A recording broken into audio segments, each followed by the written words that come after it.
오늘은 특별히 사순절 두 번째 주일을 맞이합니다. 우리가 지난주 첫 번째 주일에는요, 무비보셋이라는 인생을 살펴보았죠. 그 인생은 두 다리를 잃어버린 인생이었습니다. 누군가의 도움을 받지 않고서는 살 수 없는 인생. 그 인생이 바로 두 다리를 잃어버린 무비보셋의 인생입니다. 우리 역시 우리 스스로가 가장 놀랍게 인간의 능력으로 살 수 있다라고 우리가 모든 만물의 영장이며 또 만물의 모든 것을 다스릴 수 있는 권한을 가지고 있다라고 우리가 생각할지 모르지만 사실은 우리도 두 다리를 잃은 인생처럼 연약하기 그지없다라는 겁니다. 우리 인생 스스로가 무엇 하나도 해결할 수가 없는 겁니다. 그 이유를 들어보면요, 우리는 무엇보다도 두려움의 속에 살고 있는 존재입니다. 두려움 하나가 우리들에게 삶 가운데 찾아오면요, 그거 하나 이기기도 어려운 존재가 바로 우리의 인생이에요. 또 환경의 영향을 너무도 많이 받지 않습니까?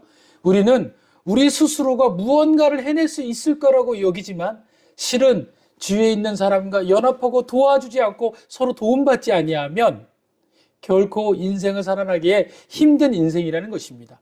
그것이 영적으로 우리에게 바로 두 다리를 잃은 인생이다라고 말씀해 주시는 것이죠. 그처럼 불편한 인생이 다윗 왕의 부름으로 인생의 은혜를 얻게 돼 신분이 바뀌게 되었던 사람이 바로 무비보셋입니다.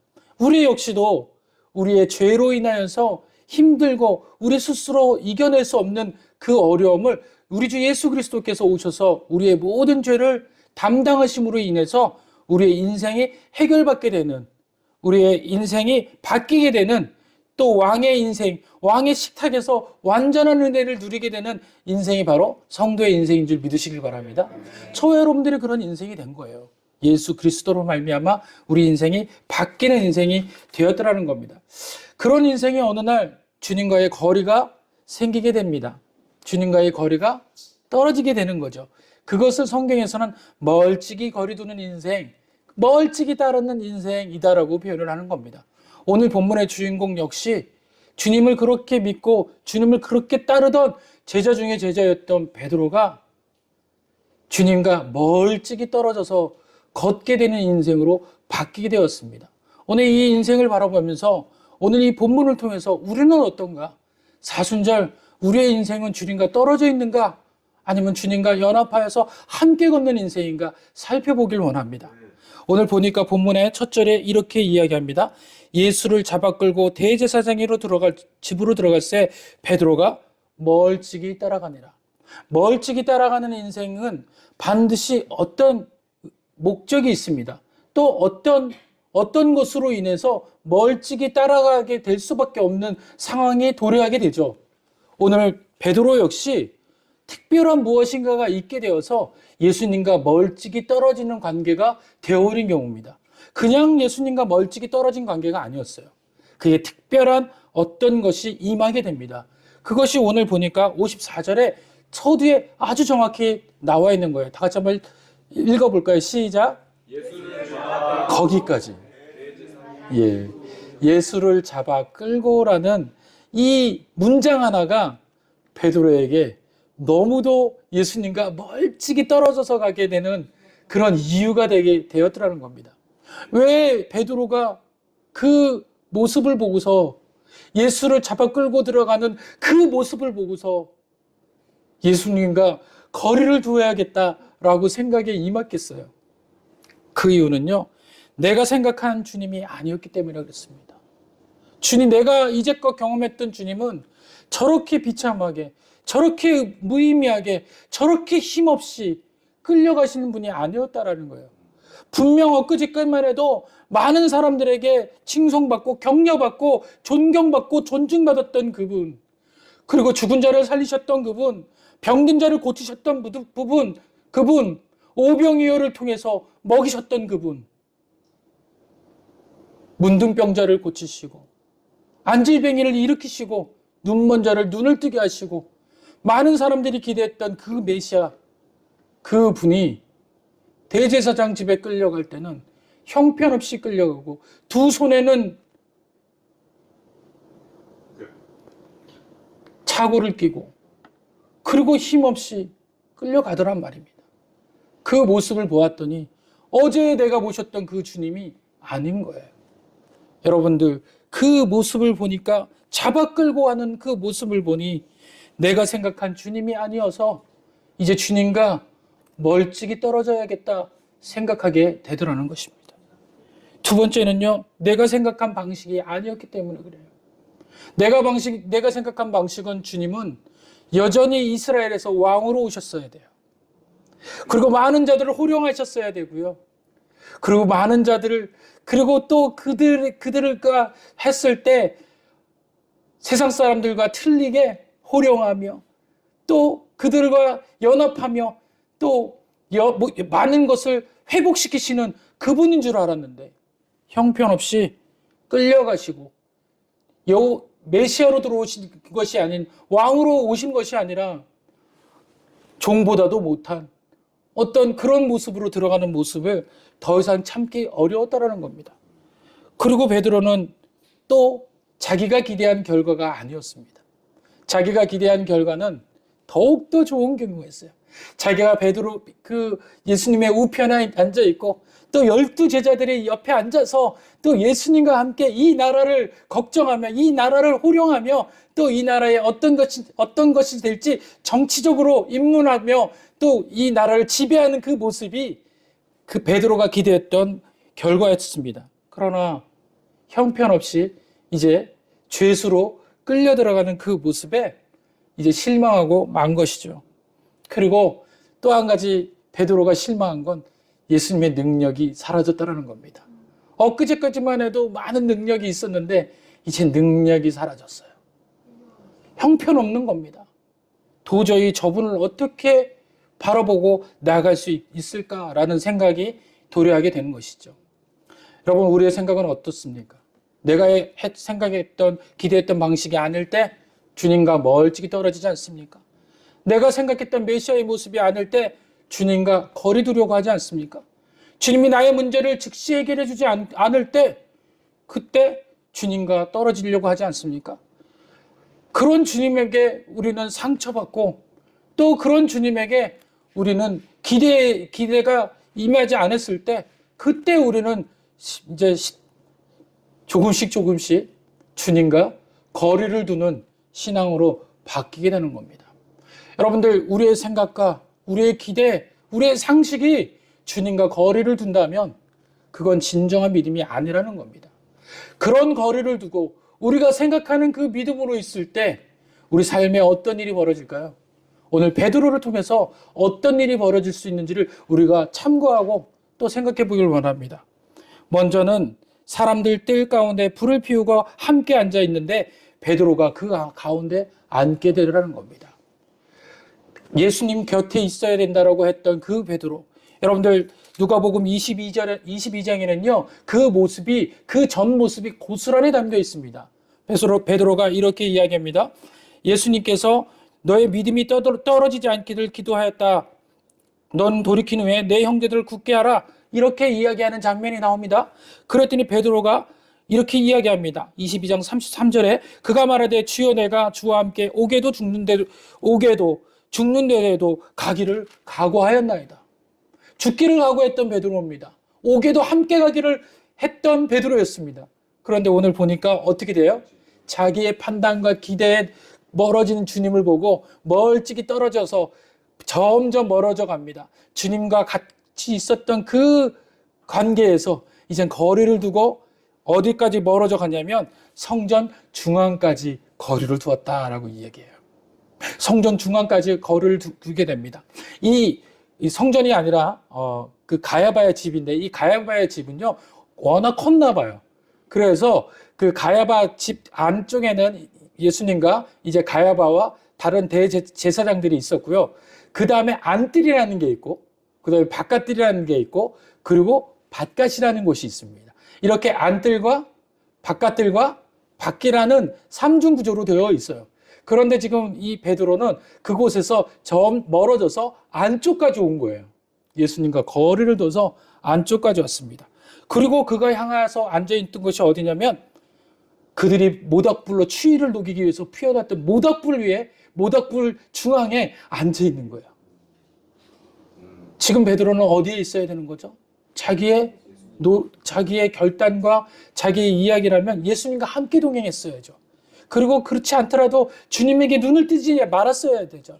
그런데 이미 주님에게 눈을 돌린 상황에서 그곳에 앉아 있더라는 것입니다.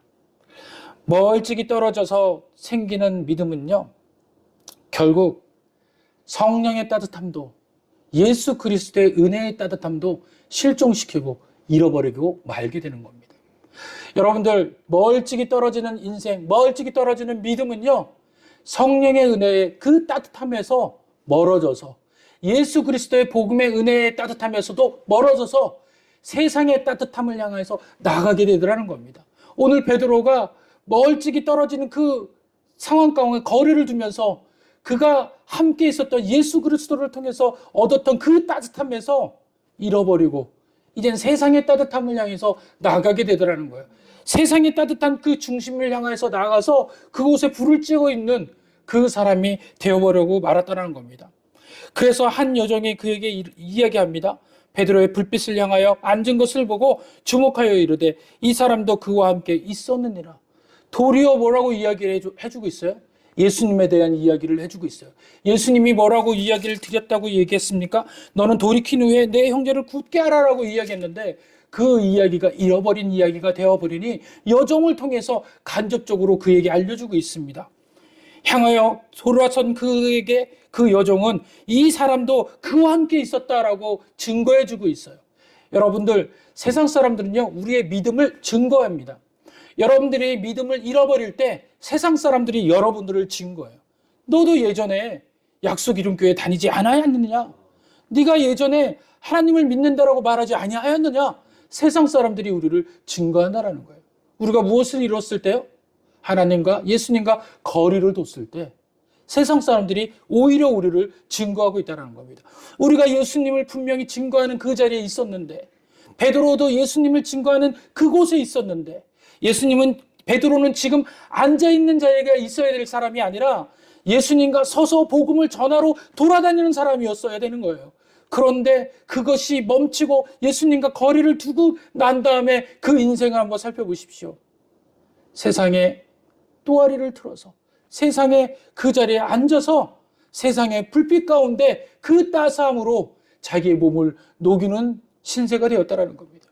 성령의 은혜를 통해서 녹여야 될 사람이, 예수 그리스도의 복음으로 인하여서 뜨거워져야 될 사람이 그 모든 것을 잃어버렸을 때 그 비참함은 세상의 뜨거움을 통해서 얻으려고 한다는 겁니다. 성도는 세상을 통해서 어떻게 얻을까요? 첫째로는 성도는요, 많은 사람의 좋은 말을 듣기를 원합니다.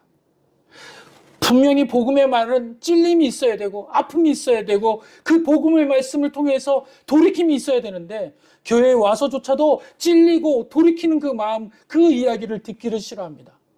그래서 교회 목사님에게 요구하는 말은 축복에 대한 이야기고 고마움에 대한 얘기고 감사에 대한 얘기고 좋은 얘기만을 듣기를 원한다라는 거예요. 이것이 바로 성령의 따뜻함을 잃어버린 사람들입니다. 예수 그리스도의 복음의 진실을 잃어버린 자들이 찾게 되는 세상의 따뜻함이라는 겁니다. 그리고 세상의 따뜻함을 바라는 사람들은 어떤 겁니까? 세상에 좋은 이야기를 듣기를 원하는 거예요. 너 정말 훌륭해. 너 정말 잘하고 있어. 너 정말 성실해. 이런 이야기를 듣고자 원하는 사람. 또 너의 그 능력이 너무 출중해서 너의 그 은혜를 통해서 내가 얻는 게 많아. 이런 격려를 얻기를 원하는 사람. 그 모든 것이 바로 우리들의 삶이 아닌가라는 겁니다. 지금 우리의 현주소는 어디에 있습니까? 주님과 따뜻함으로 인해서 성령의 뜨거움으로 살고 있는, 말씀을 사모하고 있는 사람입니까? 아니면 여전히 세상에 있는 이야기들로 불쬐고 있는, 세상 가운데 앉아서 그곳에서 불쬐고 있는 그런 사람입니까? 오늘 저와 여러분들을 주님의 은혜를 통해서 회복되어지고 주님 말씀으로 따뜻해지고 성령의 뜨거움으로 다시 감동받는 성도의 자리로 돌아오시기를 간절히 축원드립니다. 그리고 오늘 베드로는 또 예수님을 통하여서 무엇라고 이야기합니까? 그 예수님에 대해서 증거할 때 많은 사람들에게 가서 그와 함께 있지 않았다라고 부인하는 사람이었습니다. 베드로는요, 이 부인이 점진적이어요. 그 베드로가 뜰 안에서 바깥들로, 그리고 바깥으로 향하는 거와 그 거리와 그 마음의 배신이 너무도 똑같다라는 겁니다. 처음에 마태복음 26장, 오늘 본문에 동일한 말씀들이 마태, 마가, 누가, 요한복음, 사복음서에 다 나타나 있습니다. 그런데 마태복음에는 이렇게 증거합니다. 첫 번째는 부인했고, 두 번째는 맹세하고 또 부인했고, 세 번째는 저주하며 맹세하였더라.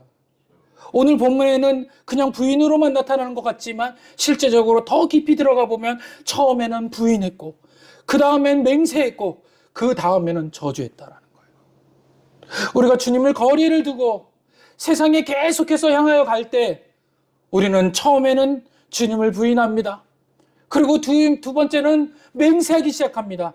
그리고 세 번째는 저주하게 된다는 거예요. 이게 거리를 두는 인생이라는 겁니다. 그리고 그는 어떻게 바뀝니까? 안쪽에서 아랫뜰로 향하고 앞뜰로 향하고 그 다음에 바깥으로 향하게 되는 인생이 되더라는 겁니다. 주님과 거리를 두게 되면 주님 근거리에 있다가 점점 바깥으로 향한 겁니다. 여러분들, 왜 우리가 주님의 근거리에 있게 될까요? 그거는 한쪽 발은 아직도 여전히 주님이 뭔가 내게 해줄 게 있을 것 같아서, 그래서 한쪽 발은 주님에게 두고, 그리고 만약에 주님께서 주지 않으면 빠르게 세상 사람으로 돌아가야지 한쪽 발은 바깥에 두고 있는 겁니다. 그것을 우리의 어떤 인생이다라고 하냐면 회색지대, 중간지대의 인생이다라고 얘기하는 거예요. 여러분들, 우리의 중간지대 인생입니까?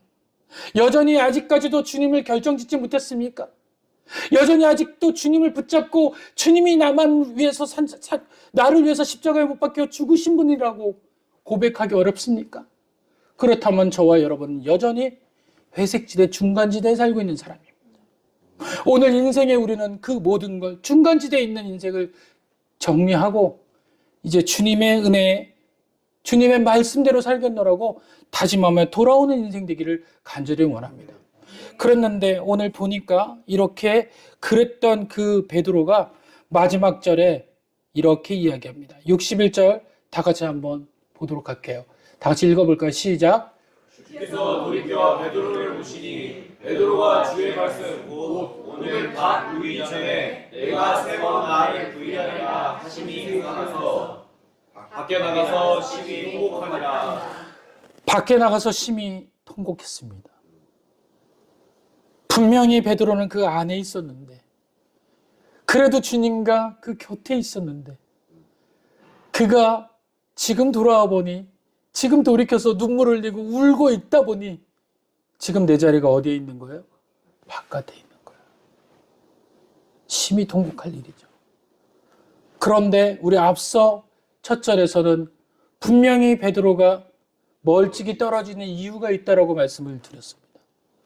그 이유가 기대 때문에, 내가 갖는 희망 때문에 그게 꺾였을 때 주님과 떨어졌다라고 얘기합니다.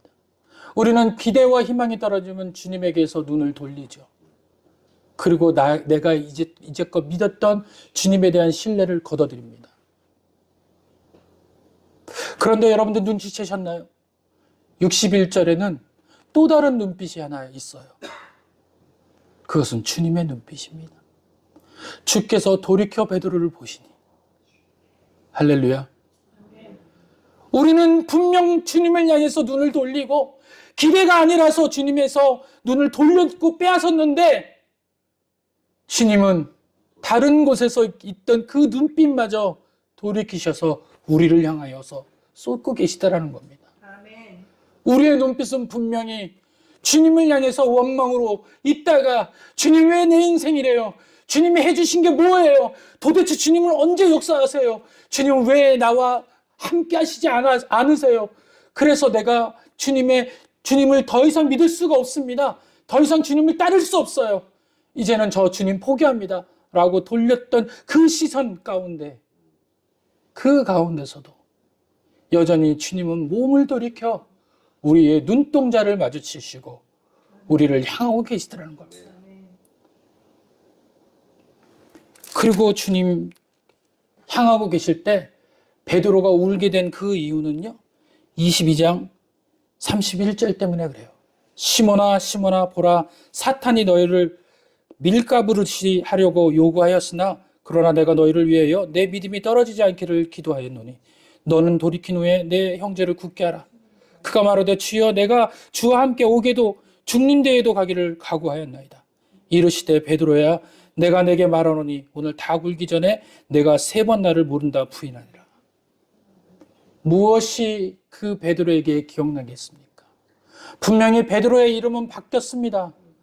베드로의 이름이라는 것은 예수님께서 베드로를 처음 만났을 때 베드로의 이름은 시몬이었어요.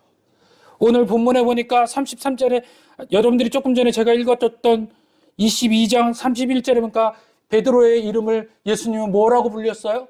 시몬아 시몬아. 바뀌어진 이름을 부르지 않고 바뀌기 전 이름을 부르더라는 거예요. 시몬아 시몬아라는 뜻은 뭐냐면 갈대라는 뜻입니다. 갈대야 갈대야.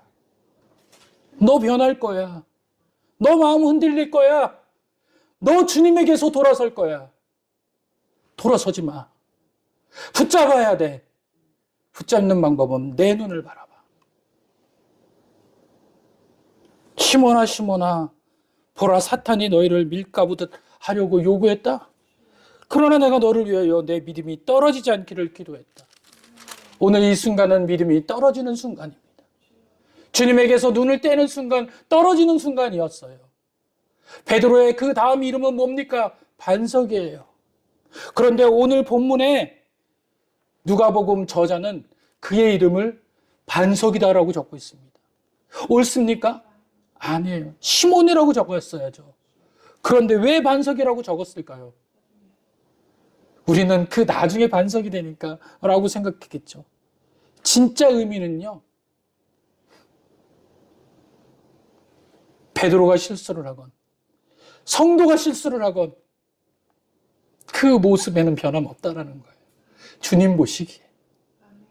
주님은 여전히 그 성도가 가장 사랑스럽고 그가 흔들리고 믿음이 흩어진다 하더라도 그는 나를 놓을지 모르지만 나는 절대로 그에게 곁에서 눈동자도 돌이킬 수 없다라는 주님의 광고한 은혜의 메시지인 줄 믿으시길 바랍니다.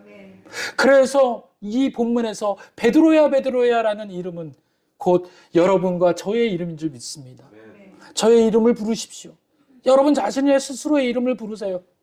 우리가 무엇을 하더라도 일주일 동안 어렵게 지내고 그렇게 삶 가운데서 주님과 동행하다고 애쓴다 하더라도 날마다 그것이 실패하고 실족하더라도 그래도 여전히 주님은 우리에게 눈동자를 떼지 않으시고 우리를 붙잡고 계심을 믿으시길 바랍니다. 그것이 사순절이에요. 우리가 무엇을 해서 주님에게 붙어 있습니다라고 자랑하는 날이 사순절이 아니라 우리가 사순절 동안 이렇게 내가 열심으로 기도하고 내가 성스럽게 거룩하게 하나님 앞에 뭔가 하려고 합니다라는 것을 보여드리는 순간이 사순절이 아니라 바로 이 순간. 우리의 눈은 떨어졌지만 날마다 주님 앞에 실패하지만 그럼에도 주님은 성공하셔서 우리를 붙잡고 계신 그 시간, 그것이 사순절입니다. 그것을 묵상하는 시간이 사순절입니다. 여러분들 지난주에는 우리 무비보셋의 인생, 2다리를 저는 인생입니다. 우리의 인생이 그렇지 않다라고 말씀드렸잖아요. 우리 역시도 2다리를 저는 인생이라고 말씀을 드렸습니다. 그런 자를 우리 하나님의 은혜를 통해서 귀한 자리로 우리를 초청해 주신 자리가 바로 사순절의 자리고 또 오늘 우리가 주님에게 눈을 돌릴지 모르지만 우리는 주님에게 실망하고 주님을 포기할지 모르지만 절대로 주님 우리를 놓지 않으시고 포기하지 않으시는 분인 줄 믿으시길 바랍니다. 이 두 가지를 2주간 우리가 묵상하길 원합니다. 그래서 이번 주 사순절 기간에는 주님 우리에게 눈동자도 떼지 않으시는 그 주님, 우리를 반드시 붙잡고 계시는 그 은혜를 사랑하며 감사하며 또 하나님께 나아가는 귀한 성도님 되시길 간절히 축원드립니다.